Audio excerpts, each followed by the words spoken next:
Hello all. இந்த வருஷம் ரிசல்ட்ல நிறைய பேருக்கு நிறைய குழப்பம் இருக்கு. Especially grade 10. ஃபர்ஸ்ட் நான் கிரேட் 12ல இந்த ஆர்டினா என்ன, கம்பார்ட்மெண்ட்னா என்ன, எசென்ஷியல் ரிப்பீட்னா என்ன, எசென்ஷியல் ரிப்பீட்னா என்ன, அண்ட் இம்ப்ரூவ்மெண்ட் எக்ஸாம் யார் யார் எழுதலாம் அப்படின்னு ரொம்ப கிளியரா பார்த்துடலாம். ஸோ இப்போ 5 சப்ஜெக்ட் 6 சப்ஜெக்ட்ஸ் இதுல தான் நிறைய பேர் ரொம்ப கன்ஃபியூஸ் ஆகுறாங்க. அண்ட் அந்த மார்க் ஷீட்ல ஒரு சிலர் ஃபெயிலு ஆனா பாஸ்ன்னு போட்டிருக்காங்க. இப்போ நான் எக்ஸாம் எழுதணுமா வேணாமான்னு பயங்கர குழப்பம் இருக்கு. அதை எக்ஸ்பிளைன் பண்ணிடுறேன். ஃபர்ஸ்ட் சப்ஜெக்ட் கிளாரிஃபை பண்ணிப்போம். நீங்க 5 சப்ஜெக்ட்னா இந்த 5 மட்டும் பாருங்க, 6 சப்ஜெக்ட்ஸ்னா 6 பாருங்க, உங்களுக்கு கிளாரிட்டி கிடைக்கும். ரெண்டையும் கம்பேர் பண்ணி நீங்க ஒரு ஸ்டூடெண்டா கன்ஃபியூஸ் ஆகிக்க வேண்டாம். 5 சப்ஜெக்ட்ஸ் 1 ஃபெயில், ஒரே ஒரு சப்ஜெக்ட் ஃபெயில், எடுத்ததே 5 சப்ஜெக்ட் தான், சரியா? உங்களுக்கு கம்பார்ட்மெண்ட் அப்படிங்கிறது சான்ஸ் இருக்கு. நீங்க ஜூலை 15th நடக்கிற எக்ஸாம் எழுதலாம். எழுதி கிளியர் பண்ணிட்டீங்கன்னா உங்களுக்கு பாஸ்ன்னு வந்துடும். புரியுதா? கண்டிப்பா. அடுத்தது 5 சப்ஜெக்ட்ல 2 சப்ஜெக்ட் நீங்க கிரேட் 12ல, I'm talking about 12th standard, ஃபெயில்னா உங்களுக்கு கம்பார்ட்மெண்ட்னு ஒண்ணு கிடையாது. இஆர்னு போட்டிருப்பாங்க, கீழே எசென்ஷியல் ரிப்பீட்னு போட்டிருப்பாங்க. அப்படின்னா நீங்க அடுத்த வருஷம் எல்லா சப்ஜெக்டையும் சேர்த்து தான் எழுதணும். உங்களால கம்மிங் ஜூலைல எக்ஸாம் எழுத முடியாது. கிளியரா புரிஞ்சுக்கோங்க. ஸோ இங்க நான் ஜூலை எக்ஸாம் நோன் போட்டிருக்கேன். அடுத்தது 2 சப்ஜெக்ட்ஸ்க்கே எசென்ஷியல் ரிப்பீட்னா உங்களுக்கு புரிஞ்சிருக்கும். 5 சப்ஜெக்ட்டுக்கு 5 சப்ஜெக்ட்ஸ் எடுத்து 3 or 3+, இங்கே முடிச்சிடலாம். 2 or 2+. ஸோ அதுவும் நீங்க எசென்ஷியல் ரிப்பீட் தான். அடுத்த வருஷம் நீங்க எடுத்த 5 சப்ஜெக்டையும் சேர்த்து எழுதலாம். இதுல இந்த NOIS குழப்பம் இருக்கு.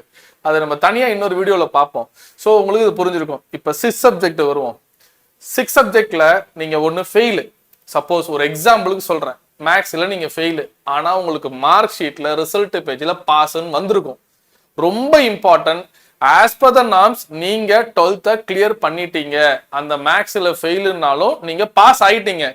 இப்போ நீங்க அந்த மேக்ஸை எழுதி கிளியர் பண்ணணும். நான் இன்ஜினியரிங் போகணும்னு விருப்பப்பட்டா அந்த மேக்ஸை நீங்க கம்பார்ட்மெண்ட் கேட்டகரியில் எழுதுற மாதிரி இருக்காது, இம்ப்ரூவ்மெண்ட் கேட்டகரியில் எழுதுற மாதிரி இருக்கும். ஃபெயில்னா மட்டும்தான் கம்பார்ட்மெண்ட். அதை நல்லா புரிஞ்சுக்கணும். ஏன்னா ரிசல்ட் ஆல்ரெடி உங்களுக்கு பாஸ்ன்னு போட்டாங்க. ஸோ நீங்க இப்போ 6 சப்ஜெக்ட் எடுத்து மேக்ஸ்ல ஃபெயிலு, ஆனா மார்க் ஸ்டேட்மெண்ட்ல பாஸ்ன்னு வந்திருக்கு. ஆனா நான் மேக்ஸ் பேப்பர் எழுதணும் அப்படின்னா நீங்க இம்ப்ரூவ்மெண்ட் ஒரே ஒரு பேப்பர் ஜூலை 15 அன்னைக்கு நீங்க எழுதலாம். அப்போ அந்த PCMB அந்த மாதிரி 4 கிளியர் பண்ணிட்டீங்களா, நீங்க இன்ஜினியரிங் அதை யூஸ் பண்ணிக்கலாம். 6 சப்ஜெக்ட் 2 ஃபெயில், இது ரொம்ப இம்பார்ட்டன்ட். இங்கதான் நிறைய பேர் கன்ஃபியூஸ் ஆகுறாங்க.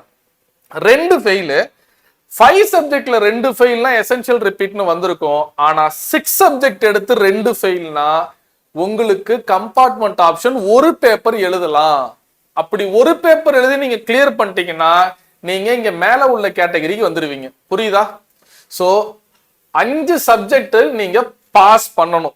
அதுதான் CBSE ரூல். 6 எடுத்து 2 சப்ஜெக்ட் நீங்க ஃபெயில் ஆயிட்டீங்க. இப்ப நீங்க ஃபெயில் தான். ஆனா CBSE இன்னும் ஒரு பேப்பர், 6ல் 2 போச்சுன்னா 4, இன்னும் ஒரு பேப்பர் நீங்க எழுதி கிளியர் பண்ணீங்கன்னா நீங்க பாஸ். அத CBSE உங்களுக்கு ஒரு ஆப்ஷன் கொடுப்பாங்க.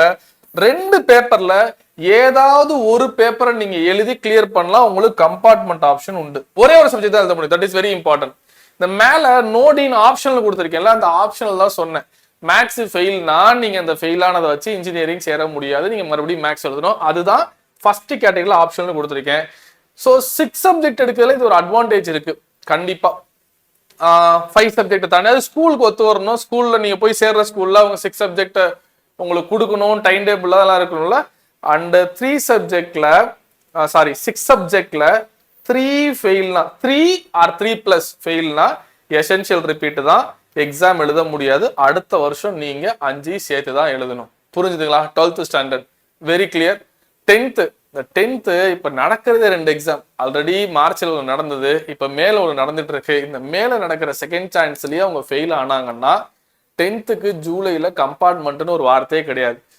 புரிஞ்சுக்கோங்க. 10th நீங்க குழப்பிக்கவே வேண்டாம். நான் பேசுறது மைனாரிட்டி ஆஃப் பீப்புள்ஸ் தான், that I know very well. ஏன்னா மெஜாரிட்டி எல்லாம் பாஸ் தான் பண்ணிருப்பாங்க. இருந்தாலும் இவங்களுக்கு ஒரு கிளாரிட்டி இல்லாம பேரண்ட்ஸ் ரொம்ப எமோஷன் ஆகுறாங்க. ஸோ ஒரு புரிதல் இருந்தது அப்படின்னா உங்களுக்கு ஒரு கிளாரிட்டி பயங்கரமா இருந்ததுன்னா அடுத்தது என்ன பண்ணலான்னு இருக்கும்ல. எஸ், 10th பொறுத்த வரைக்கும் phase 1 முடிஞ்சு, phase 2 முடிஞ்சு. இந்த phase 2வே செகண்ட் ஆப்ஷன் தான். Very important. இதுக்கப்புறம் உங்களுக்கு எந்த எக்ஸாம் கிடையாது. இதுலயா ஒன்னு ஃபெயில்னாலும் அடுத்த மார்ச்ல தான் நீங்க எழுத முடியும். தேங்க்யூ, கீப் ஆன் வாட்சிங். இதுல உங்களுக்கு கிளாரிட்டி இருந்ததுன்னா கமெண்ட் செக்ஷன்ல கமெண்ட் பண்ணுங்க, சப்ஸ்கிரைப் பண்ணுங்க. கீப் ஆன் வாட்சிங்.